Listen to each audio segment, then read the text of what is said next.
What most brothers and most sisters will do is that they're going to go through this course, right? When first is they've just finished their exams, something like June, end of June.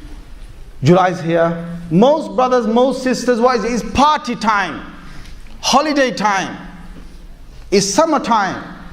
Yeah, go out there, waste your time, this and that, play snooker all night, pool all night, go and hang around, whatever it is, go and play these games on the internet, whatever, browse on the internet, blah, blah, blah, whatever.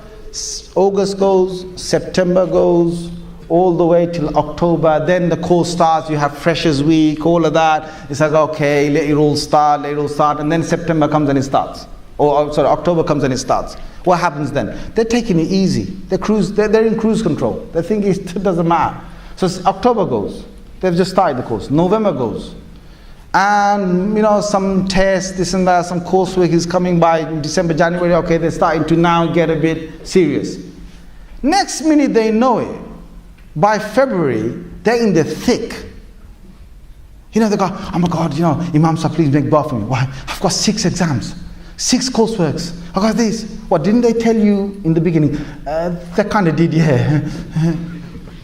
Well, you had September, you had October, you had November. Come on, guy. Be serious. The best thing you can do yourself a favor, Akhi, if you're listening to this, for that coming year, some of you, most it's late for you now, it's April, isn't it? You think, oh my God, I wish I listened to it, a few months back. But don't worry, next year you can listen, you can do amal on this, inshallah. What you do is, you prepare yourself from day number 1. What does that mean? That means, I'll tell you a good book to get. I've used this book, and I've used it for my own madrasa purpose in my final year. And I haven't stuck to it like glue. I didn't follow it right down to the T, but I made my own methodologies. I devised my own strategies by reading this book. And it's a very useful book, and I think you guys should read it. It doesn't matter what you're studying, this should show you some guidelines of how you should prepare for your exams. The first preparation is where it's not in March, my friends, it's in September, it's in August. One of the key things that the Islamic fields they teach you is mutala'ah. Then they say muraja'ah. Mutala, mudarasa, then muraja'ah. 3 things.